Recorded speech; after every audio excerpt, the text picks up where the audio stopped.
50 máximo, firme. Yo maté mucho de Jin. Ya va, que ahí está alguien que hay que apagarle el audio. Yo te digo, te Piola, pero yo yo le una pego. día chévere, chaval. Continuamos entonces. Fíjense lo siguiente. Ya hablamos de nuestra primera fase del proceso de gestión de requerimientos. ¿Cómo se llamaba esa fase? La que acabamos de explicar ahorita, ¿cómo se llamaba? La fase de... ¿Gestión de documentos? ¿Ah? Obtención de Obtención documentos. de Obtención requerimientos. o identificación de requerimientos. Cualquiera de los dos nombres es válido. Requerimientos. Entonces, vamos a entrar ahora con lo que es nuestra segunda fase, que sería el análisis de requerimientos. En esta fase, lo que se quiere establecer es el por qué y el para qué estamos nosotros estableciendo dicho requerimiento. Fíjense que el extraer los requisitos de un producto de software es apenas la primera etapa de su gestión. Durante la fase de análisis, el cliente plantea de manera más detallada las necesidades que se le presentan e intenta explicar lo que debería hacer el software o producto final para satisfacer dicha necesidad.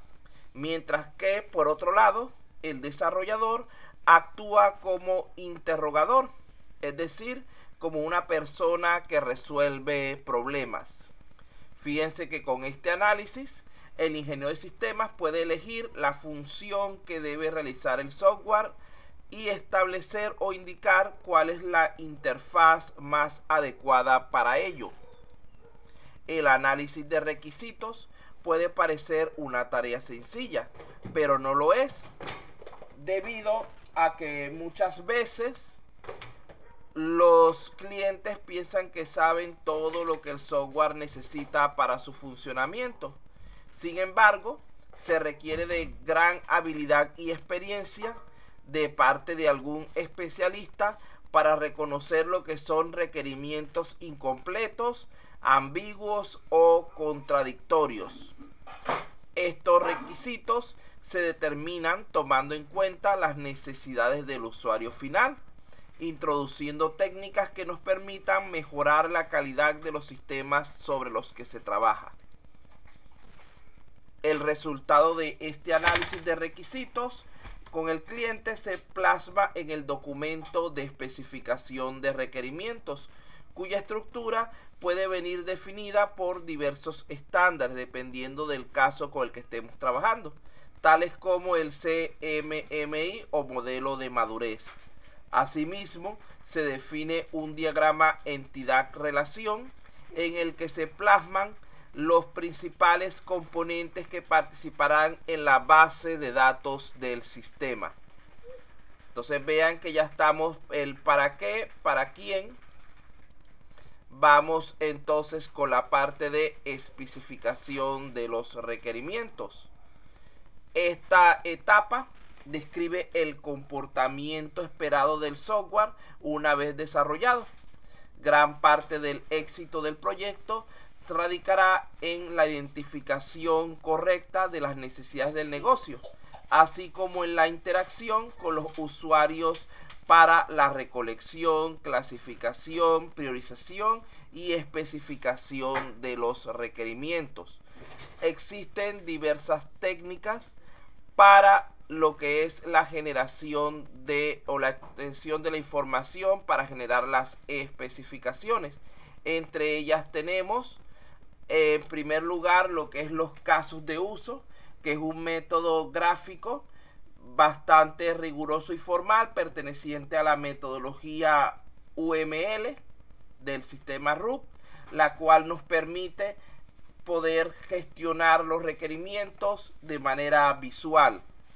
Por otro lado tenemos las historias de usuario, que es un método textual más ágil e informal, el cual es como un tipo de entrevista donde el desarrollador va tomando nota de las diferentes informaciones que le suministra el cliente. Y por último tenemos el formato de requerimientos, que es un método tabular que se encuentra en un punto intermedio entre las dos anteriores. Vean que la parte de la especificación de requerimientos corresponde a la segunda actividad fundamental del desarrollo de software, la cual es la planeación, donde los requerimientos pasan del lenguaje natural del cliente al lenguaje técnico del desarrollador, así convirtiéndose en especificaciones.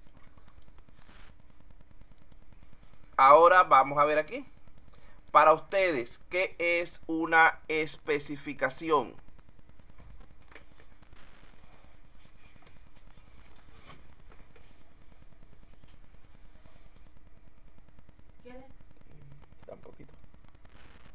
¿Qué es una especificación? Bueno, Alba.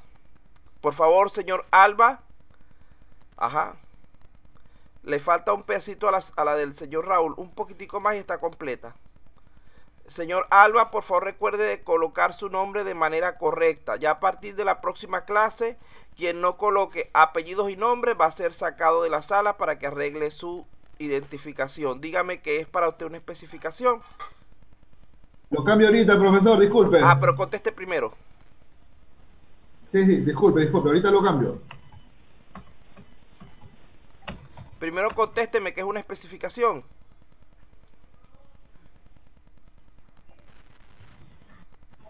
Profesor, me he reincorporado a la clase recién, disculpe. Bueno, vamos aquí con otra persona. Pues vamos a ver aquí. Me quedé por Ramos, Raúl Infante. Ticono. Señor Ticono Arce Henry, ¿qué es para usted una especificación?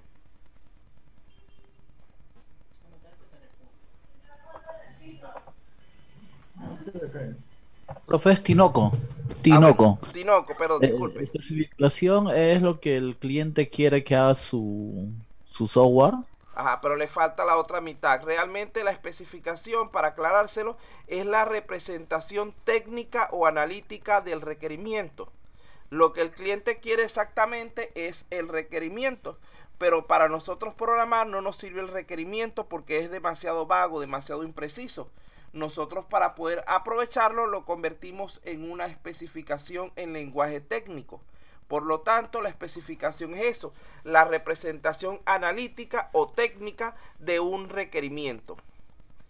Entonces, ¿en qué lenguaje vienen presentadas las especificaciones dentro de lo que es el proceso de desarrollo de software?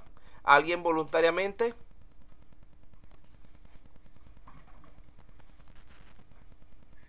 Nadie. No está muerta. Bueno, dígalo.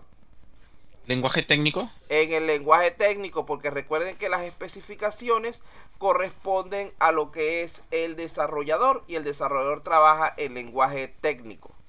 Ya aquí con esto no necesitaría contestar esta pregunta. ¿Quién genera entonces las especificaciones? Pues no es otro sino el desarrollador. Lo podemos llamar también el programador, aunque esta es una parte importante del equipo de desarrollo. Ya allí tenemos lo que es la parte de las especificaciones, pero las especificaciones incluyen un proceso adicional, el cual es la definición o documentación del requerimiento. La captura, el análisis y especificación de requerimientos, incluso la prueba de ellos, son partes cruciales del desarrollo de software, ya que de ellos depende en gran medida el logro de los objetivos finales del sistema. Se han ideado diversos modelos y procesos metódicos para realizar esta operación, donde la definición de los requerimientos consiste en documentar los requisitos convertidos en especificaciones para el software a desarrollar, es decir, después que lo hemos pasado del lenguaje natural al lenguaje técnico, tal como se fijaron en las etapas de comunicación y planeamiento en los documentos adecuados y estandarizados para tal fin. Sabemos que existen formatos más o menos estandarizados para la captura de requerimientos, los cuales deberán ser adaptados en cada caso a las necesidades específicas del problema a resolver. Fíjense que aquí tenemos un formato de requerimiento que ya ustedes conocen.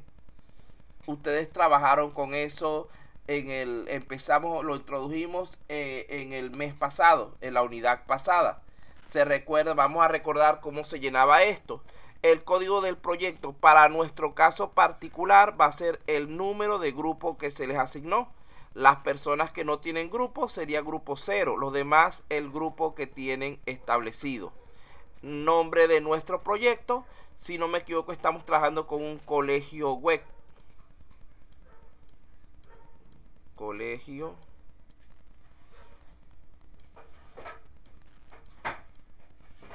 me dice si me equivoco y no era ese su proyecto, porque ya han pasado varias semanas y no habíamos vuelto a nombrar el asunto. Aquí sería la explicación que hace un colegio, bueno, un software de colegio: gestión de los aspectos administrativos, académicos y no sé qué de una institución educativa. En el código del módulo sería, en primer lugar, colocan el código del proyecto y luego supongamos que le tocó el módulo número 2 que dice gestión administrativa. En ese caso sería el código de su módulo. Ese módulo sería gestión, ¿cuál fue que dije? ¿Administrativa o académica? Académica, el 2 es académica. Gestión académica.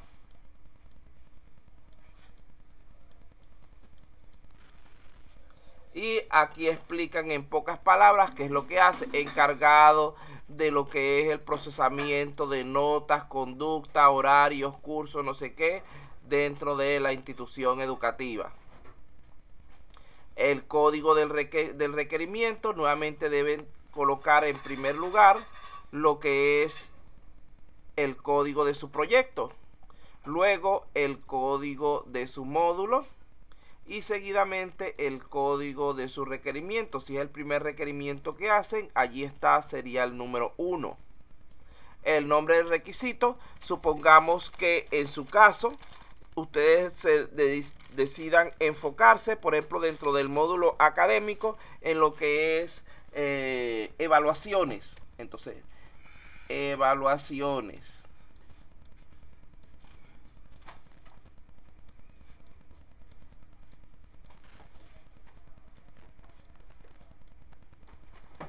Recuerden que ustedes pueden comenzar nombrándolo así de manera general y después, cuando vayan avanzando, lo van especificando, dividiéndolo en subrequerimientos. Y aquí explican a qué se refiere. Se refiere al control de las notas de los estudiantes, no sé qué, a través de etcétera, dentro de la institución educativa. Entonces estamos bien hasta allí con la primera parte de ese formato. Sí, profesor.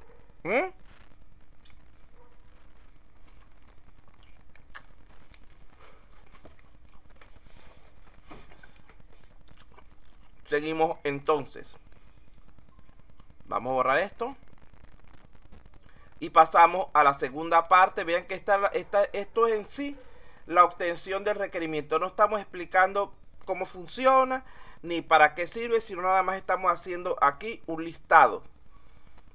Eso es la obtención de requerimiento. No explicar mucho, sino simplemente identificarlos.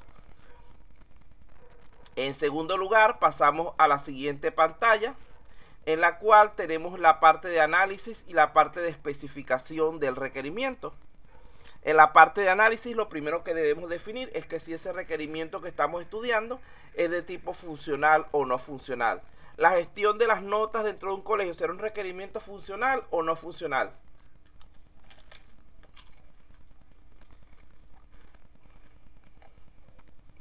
Funcional, profe. Entonces sería de tipo funcional. Ahora bien, la parte que generalmente los enreda a ustedes, la parte de prerequisitos y dependencias. ¿De qué o qué módulos necesito yo acceder para poder trabajar con la parte de las notas? Necesitaría como prerequisito por lo menos 2 módulos, que sería el de alumnos o estudiante, como lo quieran llamar ustedes.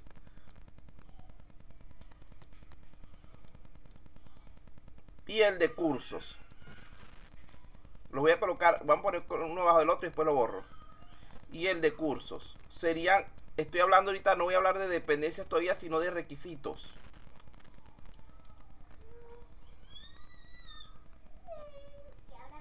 Ajá.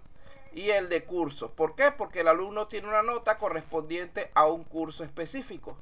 Entonces, esos serían mis prerequisitos. ¿En qué módulo están esos componentes? El de alumno puede venir del módulo de gestión de usuarios, que es el número 1. Y ser dentro de gestión de usuarios, el alumno es de nivel 1, entonces puede ser el 1.1. Los cursos vienen del mismo módulo 2, del módulo académico. Pero creo que están nombrados en el tercero de nuestros componentes funcionales. Y allí tienen la codificación. Vean que estoy tomando allí, esos son 2 prerequisitos, no son dependencias todavía.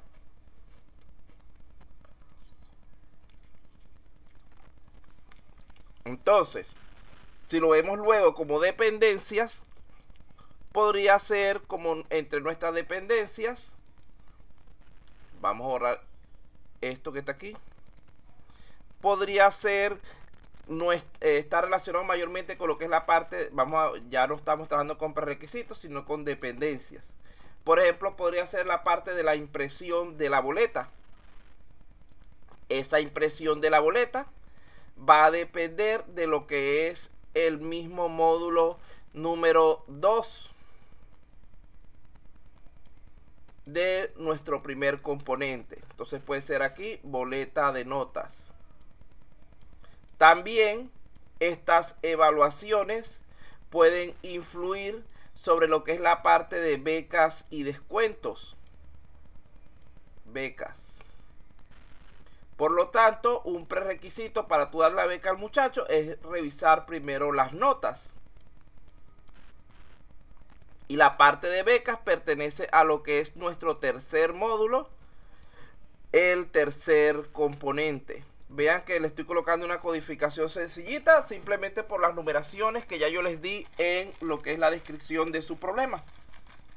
Entonces, entienden la parte de prerequisitos y dependencias. Creo que es lo más complicado de todo este formato, esa parte, lo que más los confunde normalmente. Quiero que me digan si están claros o no con prerequisitos y dependencias. Sí, sí, profesor, claro. Bueno, claro, Entel, Vitel, Movistar, lo que sea, continuamos entonces. El nivel de acceso. ¿Qué tipo de usuario creen ustedes que debe tener acceso a ingresar las notas? ¿Lo tendrá una persona que no esté registrada en el sistema? ¿Una persona, un visitante, un foráneo? ¿Podrá esa persona No. No.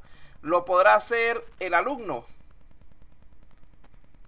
Tampoco. Tampoco. ¿Lo podrá hacer la secretaria y el docente?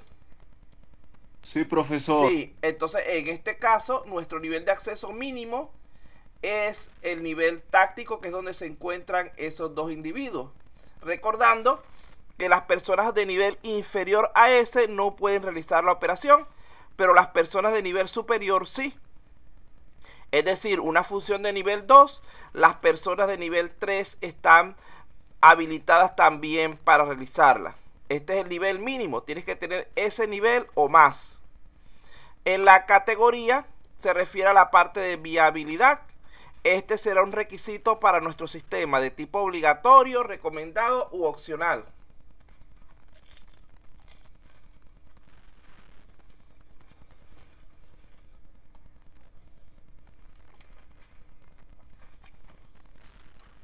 Bueno, no hemos llegado hasta allí todavía, pero vamos a explicarlo de manera resumida y luego le damos más detalles.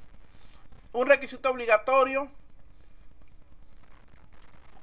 es aquel que sí o sí tiene que estar presente en el sistema. No lo podemos omitir, hay que dedicarnos a él en primer momento. Un requisito recomendado es el que propone el desarrollador para mejorar el funcionamiento del sistema. Un requisito opcional es el que propone el cliente para su comodidad, por cualquier tipo de conveniencia particular que él tenga.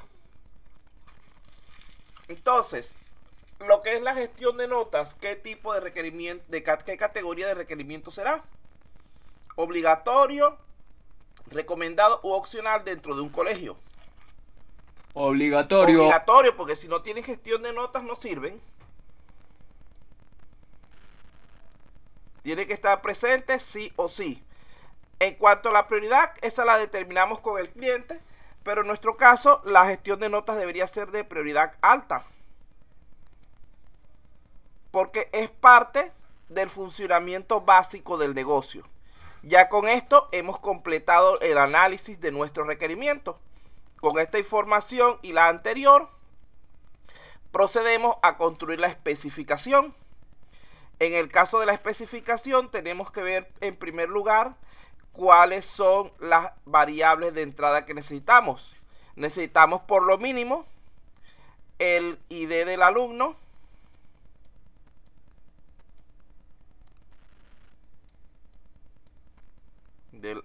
o estudiante, como a ustedes les parezca mejor. El ID del curso.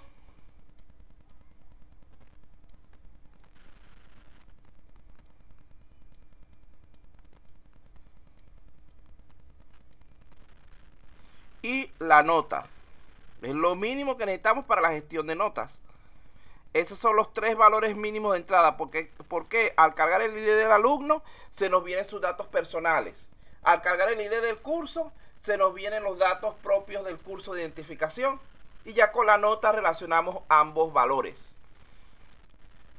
Aquí en la descripción, lo que va en la explicación, lo que acabo de decir, la ID del alumno nos permite cargar los datos de identificación del estudiante. Entonces, que la ID del curso nos permite los datos del curso, y la nota es el elemento valor que vincula a ambos identificadores.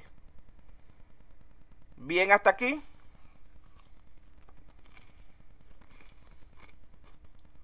Sí, profe. Bueno, seguimos entonces. El algoritmo. Lo primero que hacemos es solicitar o leer. Solicitar.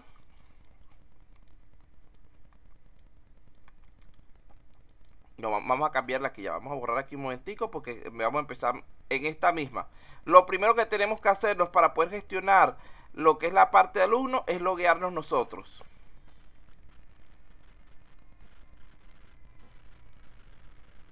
Luego de que nos hemos logueado, debemos ingresar el ID del alumno.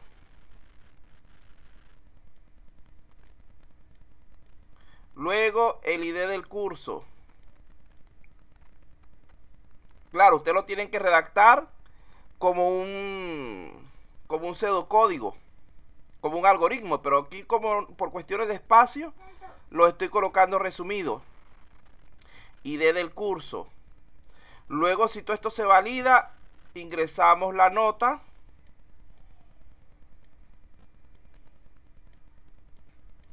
Y generamos lo que es la boleta. Aquí estoy simplificando lo mínimo los pasos porque no tenemos mucho espacio. Cada uno de estos pasos debería ir en una línea. Ustedes pueden ampliar el formato. Lo que pasa es que si yo lo amplío, entonces se va a colocar más pequeño y no van a poder leer bien. Una vez hecho esto, construimos nuestro algoritmo. Colocamos nuestro inicio. Leemos nuestros valores de login. Si los valores son correctos, continuamos. Si no, nos botan para atrás el sistema.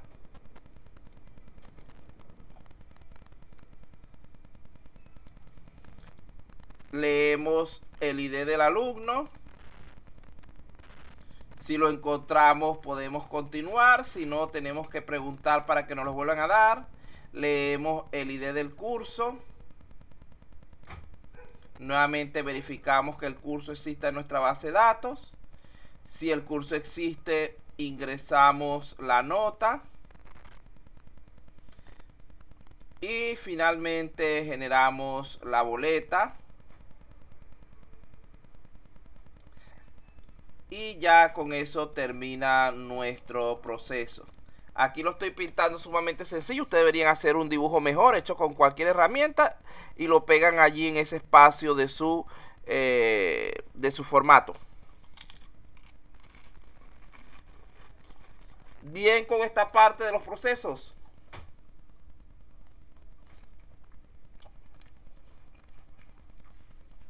Todo bien, profe. Bueno, ¿cuál sería entonces la salida de ese sistema? Hay una sola salida por el momento.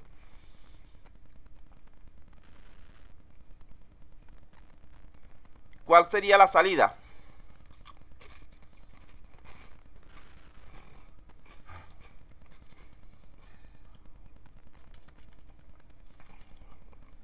La salida sería en sí la boleta, que es lo que necesitamos.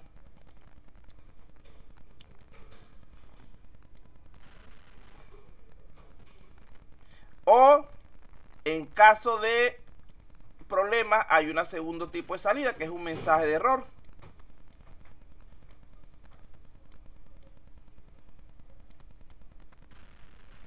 Esas son nuestras salidas normalmente. O tenemos el caso de éxito, donde recibimos el documento que necesitamos, la respuesta que necesitamos.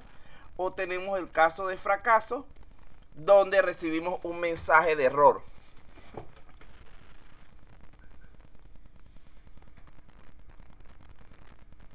Entonces me entienden hasta aquí, hasta la parte de la especificación del requerimiento.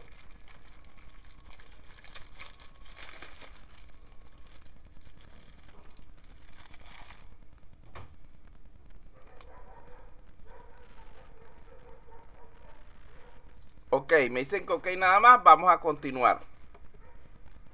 Ya esto es algo que habíamos visto antes, lo que estoy repasando. Las observaciones, cualquier cosa que se nos haya olvidado que consideremos importante y que no esté incluido en los elementos anteriores. El responsable, en este caso, apellidos y nombres del alumno: Rivas, Carvajal, Luis, Enrique. ¿A qué grupo pertenece? Grupo 1, 2, 3, 4, 5, 0. ¿Y cuál fue el tema que se le asignó? Supongamos que el tema en este caso es el 2, que es el académico.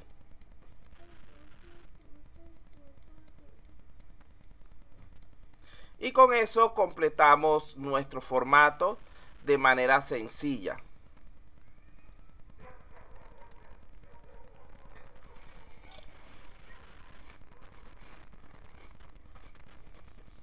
Esto nos permitirá luego crear lo que es el documento de requerimientos, que aunque no forma parte de nuestro trabajo, podría resultar de gran utilidad cuando estemos construyendo algún software.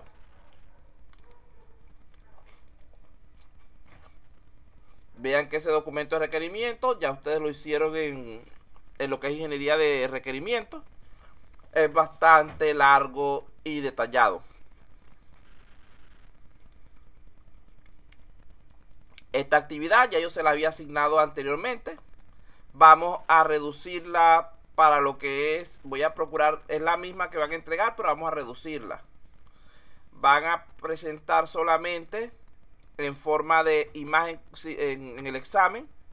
Van a subir la imagen de un requerimiento funcional y uno no funcional. Pueden usar los mismos que ya tenían anteriormente. Yo voy a procurar que esa pregunta colocarla en el examen para que solamente suban la imagen y ya. Vean que le estoy reduciendo el trabajo lo más que puedo.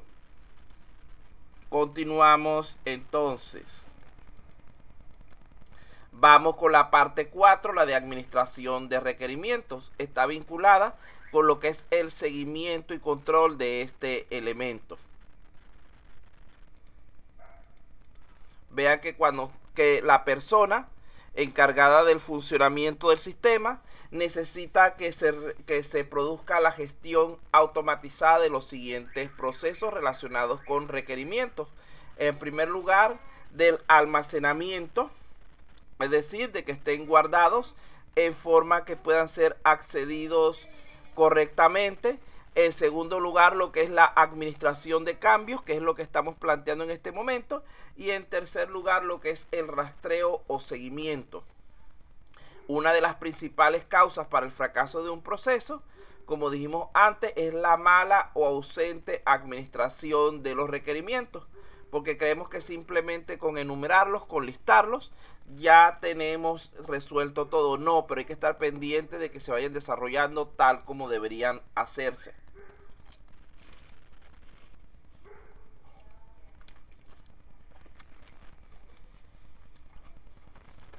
En cuanto hablamos de mala gestión de los requerimientos, estamos hablando de estos aspectos que tienen aquí. En primer lugar, de incapacidad para manejar cambios de los requerimientos durante el desarrollo del software. En segundo lugar, de la falta de una correcta especificación detallada de los requerimientos. Es decir, hicimos algo incompleto, hicimos algo deficiente y eso nos produce errores a futuro. En tercer lugar, mala organización y deficiente control de los requerimientos. Esto incluye la parte del seguimiento de los mismos. Y en cuarto lugar, los requerimientos mal entendidos. No nos esforzamos al principio por comprender realmente lo que el cliente necesitaba y al final es cuando lo pagamos. Yo les hago una pregunta. Imaginemos que nosotros estemos construyendo una casa y echemos las primeras 4 bases o las primeras bases que vamos a construir. Y resulta ser que hay una base que está fuera de los límites de la casa. ¿Cuándo sería más fácil resolverlo? Al principio, antes de construir paredes, techo y los demás elementos, o cuando el edificio ya esté terminado.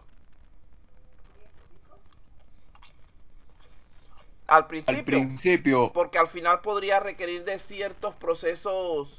Imaginemos que el vecino se queje y entonces tengamos que tener más gastos, tengamos que hacer cuestiones con la municipalidad, problemas judiciales, etcétera, por ese error en la planificación. Lo mismo pasa con los requerimientos.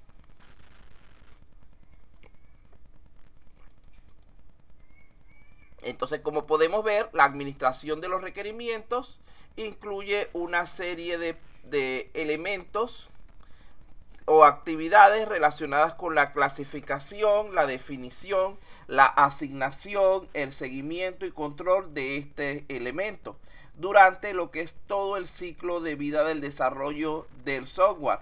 Esto es indispensable para poder asegurar lo que es la calidad de los productos que estamos construyendo, así como para tener un mejor control y seguimiento de lo que es el proyecto en sí. Recordemos que uno evalúa el proyecto en base a cumplimiento de sus requerimientos, donde la gestión de requerimientos es el conjunto de actividades que permiten al equipo de trabajo realizar todas estas funciones en cualquier momento del proyecto.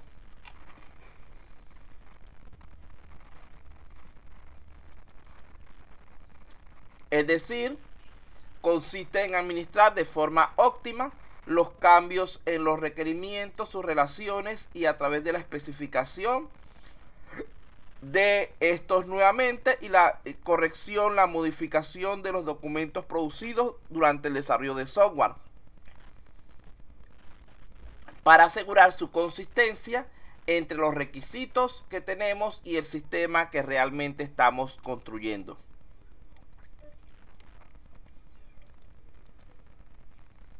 Entonces, ¿cuáles son los principales objetivos de la gestión de requerimientos? Allí tenemos 3. En primer lugar, gestionar lo que es la obtención de requerimientos. En segundo lugar, obtener la aprobación de los participantes del proyecto respecto a dichos requerimientos. Y en tercer lugar, gestionar lo que son los cambios. Es decir, llevar un control de la trazabilidad. Es un proceso que se lleva a cabo a lo largo de toda la vida del software. Vean que los requerimientos, así como muestra la flecha, pueden ir creciendo con el tiempo. Recordemos algo. Ustedes no sé si de cuál es el primero de estos aparatos que se recuerdan. Vean que tenemos, esto fue el desarrollo de lo que son los teléfonos celulares. En primer momento estábamos hablando de un teléfono sumamente grande, el cual permitía la comunicación portátil, pero era pesado, era incómodo para poder llevar. Luego fue mejorando sus características. Vean que al principio era pantalla analógica, luego pasó a un tamaño más reducido y a pantallas digitales, hasta que llegó el momento que las nuevas tendencias ahora son de que nuevamente los celulares se han ido agrandando para tener mayor visibilidad del conjunto de elementos que estos pueden presentar. Vean cómo el requerimiento fue cambiando con el tiempo. El requerimiento inicial, ¿cuál era? Portabilidad. Solamente portabilidad.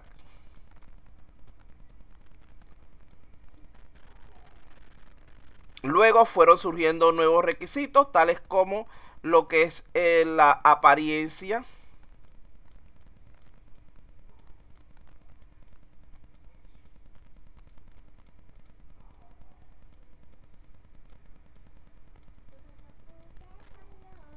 y las funciones.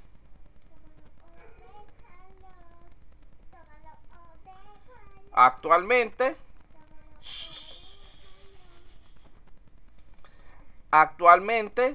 vean que principalmente el celular está siendo utilizado para muchas funciones que tienen que ver con el manejo de video.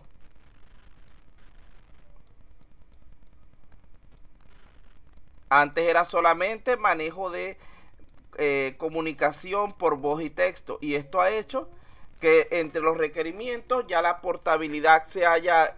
Vean que llegó un momento que los celulares fueron sumamente pequeñitos, prácticamente de bolsillo, pero ahora para poder visualizar bien los elementos se han vuelto los celulares de moda más grandes, ya que requieren de ese requerimiento en el momento. Entonces vean cómo el requerimiento puede variar de un momento a otro dependiendo del gusto, de las necesidades del cliente.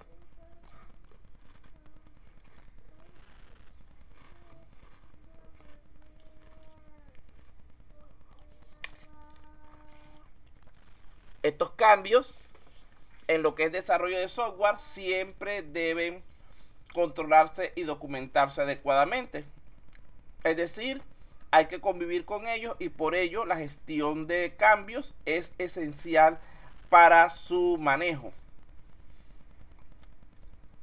Cuando durante el proyecto y una vez aceptada la línea base de requisitos se solicita un cambio sobre esta línea base, dichos cambios no se pueden aceptar sin más, ya que podrían afectar el desarrollo de todo el sistema o alguna parte esencial del mismo. Aquí se nombra un concepto que no habíamos tratado hasta el momento, lo que es la línea base. ¿Qué es la línea base en sí? La línea base lo que es un diseño de referencia con respecto a nuestro proceso de construcción de software. Supongamos que yo establezco mi línea base de la siguiente manera. Nos quedan aquí todos los procesos, no sé qué, y hasta aquí llegaría nuestra duración del sistema. Esto separado, claro está, con los hitos correspondientes, con los puntos importantes correspondientes.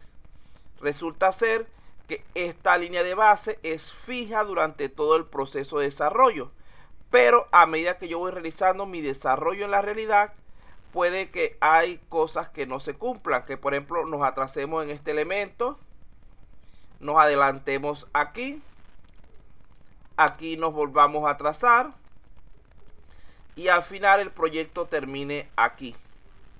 Vean que esta línea base nos sirve como punto de comparación para determinar si estamos atrasados, como en este caso, o adelantados, como en este otro, y así aplicar las medidas y correctivos pertinentes.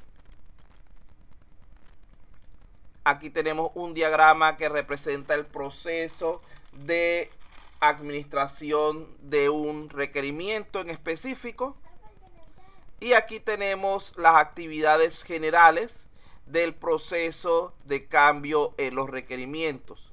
Fíjense lo siguiente, tenemos 3 actividades básicas allí. La primera, lo primero que debemos hacer es evaluar el impacto tras recibir una petición de cambio para poder recorrer lo que es el árbol de requisitos, viendo cómo afectaría este cambio a los demás requerimientos. Y es allí donde entra en juego lo que es la trazabilidad de los requisitos. Una vez analizado el impacto del cambio, si este es permisible, se debe tomar la decisión entonces de implementar nuestro requerimiento. Si se acepta el cambio, se negocia con el cliente y se continúa con la actividad de implementación del cambio. En caso contrario, se negocia con el cliente para definir el siguiente paso a realizar. Es decir, si el proyecto cambia por completo o si se descarta el requerimiento nuevo.